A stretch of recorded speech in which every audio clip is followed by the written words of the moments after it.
13 de agosto de 1985. Os habitantes da pequena vila de Ueno, no Japão, acordam com um cheiro estranho no ar. No céu, helicópteros de resgate de imprensa passam velozmente. No chão, fileiras de caminhões e ônibus avançam pela estrada, enquanto grupos de pessoas se reúnem observando. Apesar de tudo isso, quase ninguém tinha noção da gravidade do que estava acontecendo. A cerca de 34 quilômetros a sudoeste dali, os destroços do voo 123 da Japan Airlines ainda queimavam pela encosta da montanha. O avião estava completamente destruído. Dos 524 passageiros a bordo naquela noite, apenas 4 sobreviveram.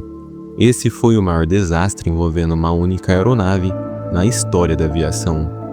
Eu sou o Luiz, e sejam muito bem-vindos ao meu canal.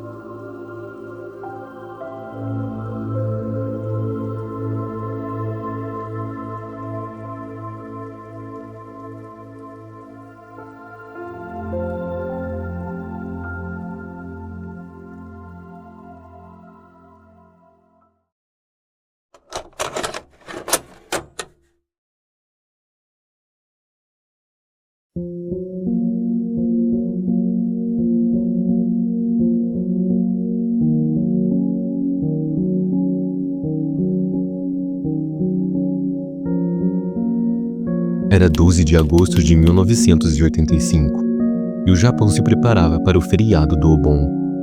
Este é o período em que as famílias cruzam o país para se reunir, honrar seus antepassados e celebrar a vida. As estações de trem estavam lotadas, e o aeroporto de Haneda, em Tóquio, operava em sua capacidade máxima.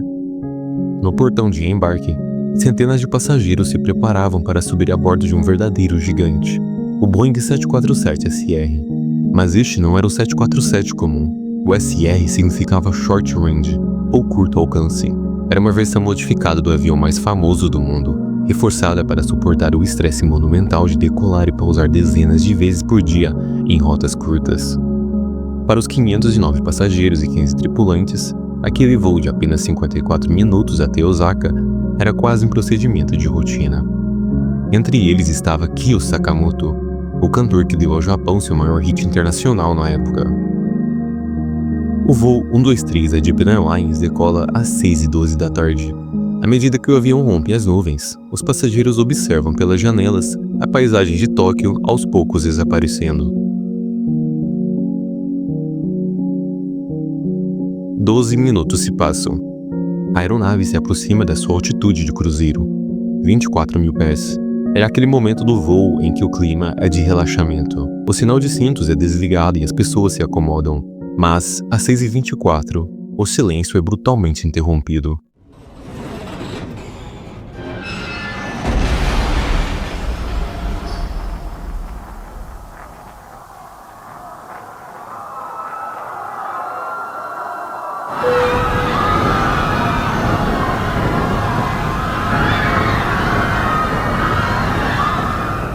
Um barulho ensurdecedor vem da parte traseira.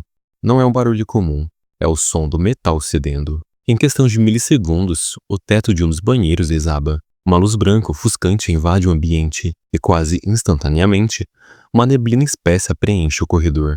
O vapor de água no ar da cabine se condensa ao encontrar o ar gelado e rarefeito do lado de fora. As máscaras de oxigênio caem. O pânico agora é a única coisa que preenche o espaço.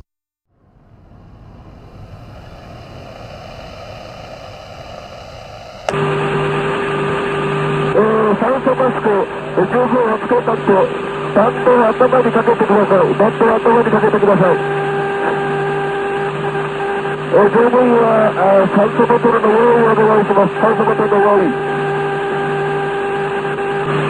out your cigarette.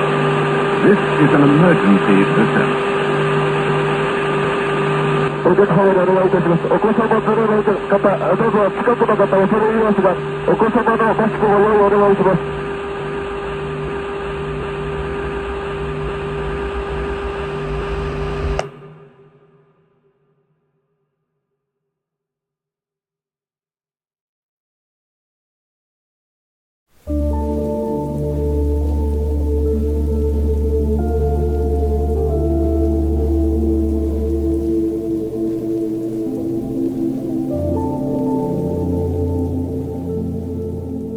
cockpit, a situação é ainda mais desesperadora. Autorizados a retornar imediatamente para Haneda, o capitão Takahama percebe que o gigante não está mais sob seu comando. Ele pergunta por que o copiloto Sasaki está inclinando tanto a aeronave para o lado. Ele ordena que alivie a curva, mas nenhum comando surte efeito. O que eles ainda não conseguem ver é que as 4 linhas hidráulicas que levam força para as asas e para o leme foram rompidas. E pior, sem que percebam, o estabilizador vertical, aquela peça imensa na cauda que garante que o avião voe em linha reta, simplesmente não existe mais. O avião agora é uma massa de 350 toneladas ao ano sem qualquer meio de estabilidade. Conseguir um pouso seguro nessas condições não é apenas difícil, é matematicamente quase impossível. Enquanto um passageiro registra uma foto agora histórica das máscaras pendendo no teto, um cronômetro invisível começa a correr. O oxigênio é extremamente limitado, projetado apenas para durar os poucos minutos necessários para uma descida de emergência. Mas o voo 123 não está descendo de forma controlada. A aeronave está presa no que chamamos de ciclo fugoide. Sem a cauda para equilibrar as forças de sustentação, o avião entra em uma oscilação infinita. Ele mergulha milhares de pés, ganhando uma velocidade perigosa. Com esse aumento de velocidade, a física empurra o nariz da aeronave para cima novamente. O avião sobe, perde velocidade, até quase parar no ar, entrando em stall. E então, mergulha de novo. Enquanto oscila verticalmente, o avião também balança para os lados, inclinando até 40 graus. A tripulação não luta mais apenas contra o tempo. Eles estão lutando contra as leis da aerodinâmica, que naquele momento parecem ter esquecido como manter aquele avião no céu.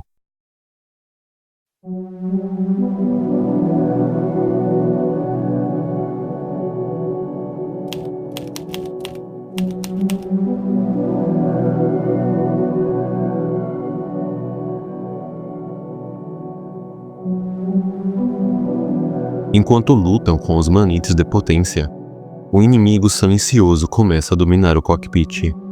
A hipóxia.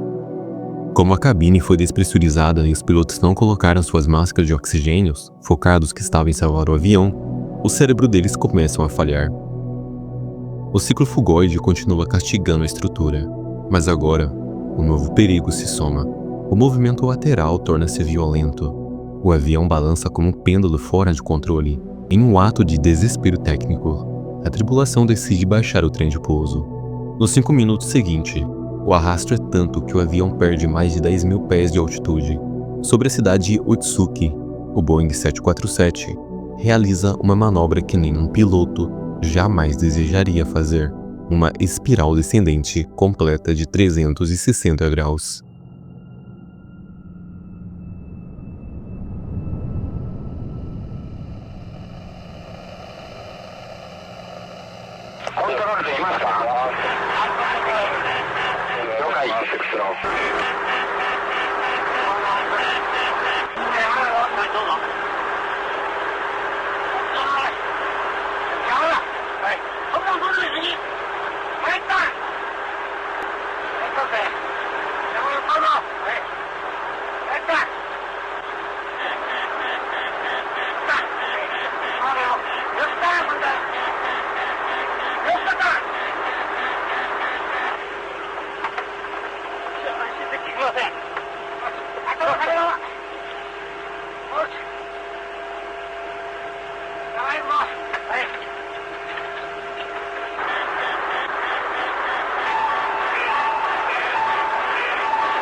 A cada segundo, a esperança vai se esvaiando junto com a altitude.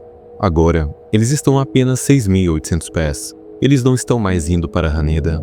Eles estão indo na direção oposta, rumo ao terreno implacável das montanhas. O alvo agora é o Monte Takamagahara. Em um último esforço de vontade, eles conseguem acelerar os motores e subir novamente até os 11.000 pés. Por um breve momento no cockpit, pode ter havido um sopro de alívio, mas na aviação, o alívio sem controle é falso. O avião entra em mais uma espiral descendentes, mas dessa vez não há mais céu aberto abaixo deles.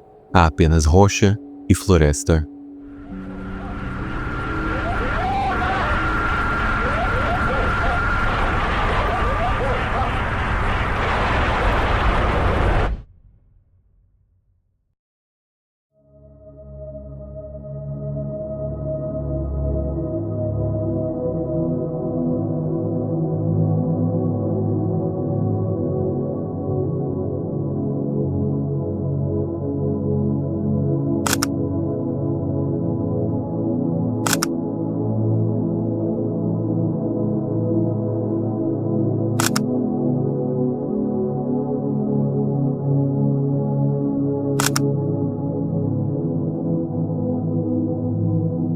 O voo 123 da Deep Airlines havia terminado, deixando para trás um rastro de destruição e uma pergunta que a ciência e a engenharia levariam meses para responder. A queda do voo 123 foi devastadora, mas o que torna essa história verdadeiramente insuportável é saber que seu fim não precisava ter sido esse. Apenas 20 minutos após o impacto, a ajuda estava literalmente sobrevoando os destroços. Michael Antonucci, um militar da Força Aérea dos Estados Unidos, avistou o local e comunicou as coordenadas exatas. O resgate estava pronto, mas em uma decisão que desafia a lógica, os militares japoneses cancelaram a operação. Eles presumiram do alto de seus escritórios que não poderia haver sobreviventes em um impacto daquela magnitude. Por 12 horas, o que restou do Boeing 747 queimou na escuridão da montanha. Enquanto aeronaves passavam lá no alto, pessoas, ainda vivas, olhavam para o céu, esperando por uma ajuda que havia sido negada por burocracia e presunção.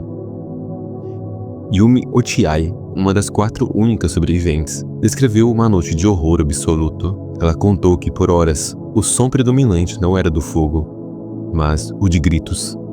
Gritos de adultos e crianças clamando por socorro. No início, o som era uma sinfonia de desespero, mas conforme o tempo passava e o frio da montanha avançava, as súplicas foram se transformando em um silêncio mortal. Para a maioria daquelas 520 pessoas, o silêncio não foi causado pelo impacto, mas pela espera. Um médico japonês declarou mais tarde que se o resgate tivesse chegado 10 horas antes, o número de sobreviventes seria drasticamente maior.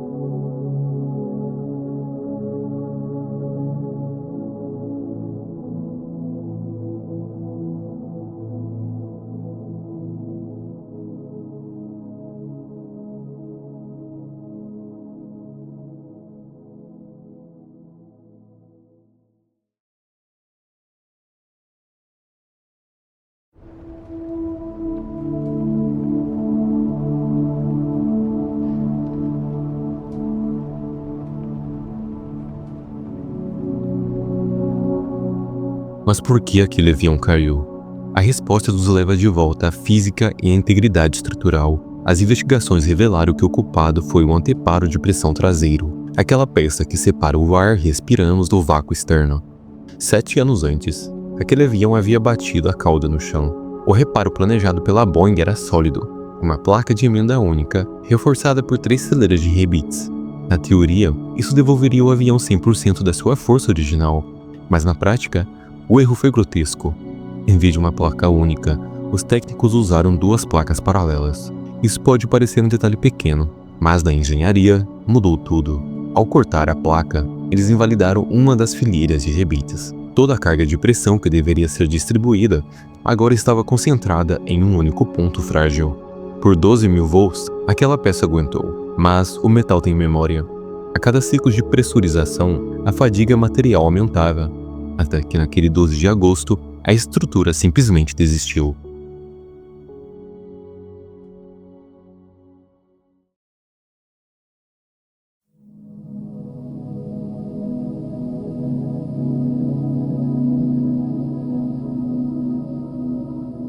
A tragédia quebrou a confiança do Japão. Nos anos seguintes, a Japan Airlines viu sua receita evaporar. Ninguém queria voar no gigante que caiu.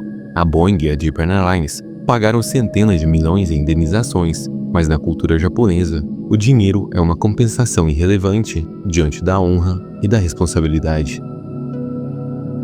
A culpa pesou tanto que 2 funcionários da manutenção, Hiro Tominaga e Susumu Tajima, tiraram suas próprias vidas. Tominaga deixou uma carta curta e devastadora: "Estou me redimindo com minha morte."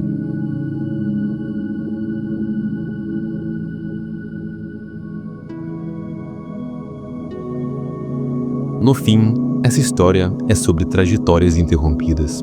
O feriado de Obon é um tempo de conexão, um momento em que os vivos se encontram com as memórias de quem já foi. Mas para as 520 vítimas do voo 123, a jornada de volta para casa nunca foi concluída. É difícil dimensionar o horror de sobreviver a um acidente e ser esquecido em uma floresta em chamas sob o céu noturno. O trauma dessas famílias é uma cicatriz que a aviação mundial carrega até hoje para garantir que erros de milímetros nunca mais custem centenas de vidas. As famílias esperavam por pessoas que nunca cruzaram o portão de desembarque. Suas memórias agora pertencem ao tempo e à história, porque embora a tecnologia falhe e o metal se canse, a memória de quem amamos é a única coisa que de fato perdura eternamente.